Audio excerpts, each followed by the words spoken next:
شخصیت تھا. یہ کس قدر امیر اور بااثر شخص تھا اس کا اندازہ آپ 2-3 مثالوں سے لگا لیجیے. یہ لندن میں تھا. اسے شمالی لندن کا ایک گھر پسند آ گیا. اس نے وہیں کھڑے کھڑے یہ گھر 1 کروڑ پاؤنڈز میں خرید لیا. یہ پاکستانی روپے میں 1 ارب 40 کروڑ روپے بنتے ہیں.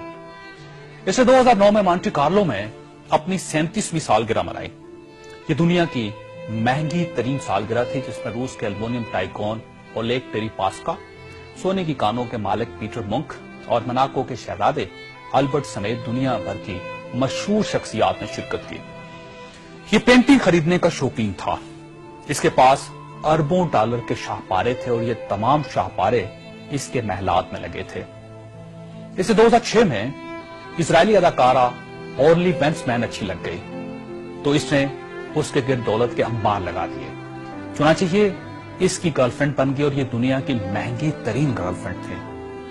برطانوی وزیر اعظم ٹونی بلیئر اسے اپنا ذاتی دوست کہتا تھا اور اس پر 10 ڈاؤننگ اسٹریٹ کے دروازے ہر وقت کھلے رہتے تھے.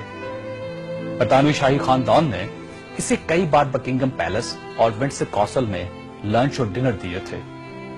یہ لندن اور پیرس میں پلے بوائے کی زندگی گزارتا تھا اور اسے دنیا جہان کے قانون توڑ کر بہت خوشی ہوتی تھی. اس نے ایک بار پیرس کی شانزلیزے پر 120 کلومیٹر کی رفتار سے گاڑی چلا کر پوری یورپی دنیا کو حیران کر دیا اور پیرس کی سٹی حکومت کوشش کے باوجود اس کا چالان نہ کر سکی.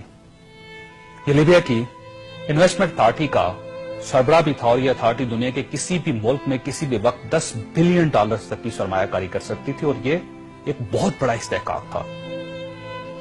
اس شخص کا نام ناظرین سیف الاسلام ہے اور یہ لیبیا کے سابق حکمران کرنل قذافی کا بیٹا ہے.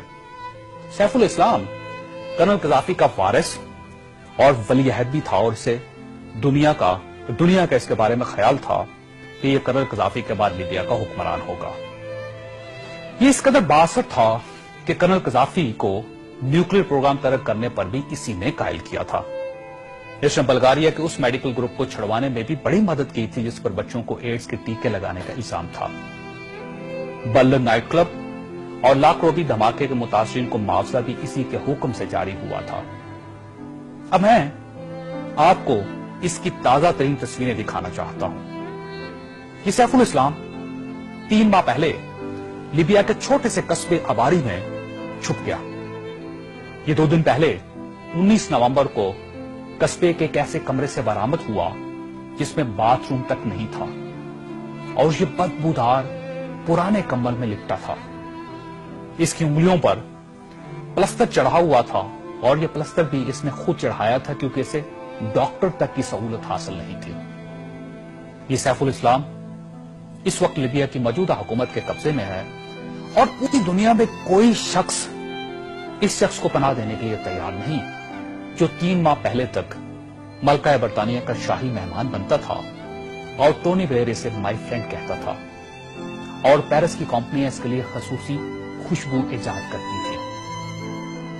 یہ ہے سوال اور یہ تصویر دنیا کے ان تمام حکمرانوں اور ان کے خاندانوں کی عبرت کا سبق ہے جو اقتدار کو سب کچھ سمجھ لیتے ہیں اور جو اس زوم میں مبتلا ہو جاتے ہیں کہ ان کے اقتدار کا درخت ہمیشہ سبز رہے گا. یہ تصویر دنیا بھر کے حکمرانوں سے چیخ چیخ کر کہہ رہی ہے کہ جو حکمران عوام کا اعتماد کھو دیتے ہیں ان کا یہ انجام ہوتا ہے.